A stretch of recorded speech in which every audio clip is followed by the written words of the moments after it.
नाही, हा पॅटर्न 2 कॅन्डलने मिळून बनलेला आहे, म्हणून याला एक डबल कॅन्डलस्टिक पॅटर्न म्हणतात. पॅटर्नच्या नावातच वापरलेला हरामी हा शब्द जापानी शब्द आहे. या शब्दाचा अर्थ गरोदर असा होतो. कॅन्डलस्टिक पॅटर्नची तुलना ही गरोदर महिलेशी केलेली आहे. बेअरिश हरामी कॅन्डलस्टिक पॅटर्न हा मंदीचा पॅटर्न आहे. तर या पॅटर्न तयार होण्याअगोदर मार्केटमध्ये ट्रेंड हा अप ट्रेंड असला पाहिजे.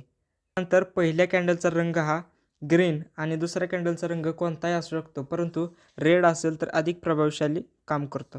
दुसरी कॅन्डल जितकी लहान असेल तितका हा पॅटर्न जास्त प्रभावशाली काम करतो. हा पॅटर्न रेजिस्टन्स लेवलला तयार झाल्यास अजून चांगल्या प्रकारे काम करतो.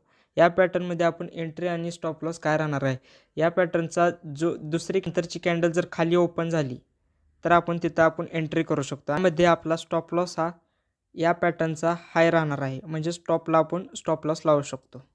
तर व्हिडिओ आवडली असेल तर व्हिडिओला लाईक करा आणि चॅनल सबस्क्राईब करा.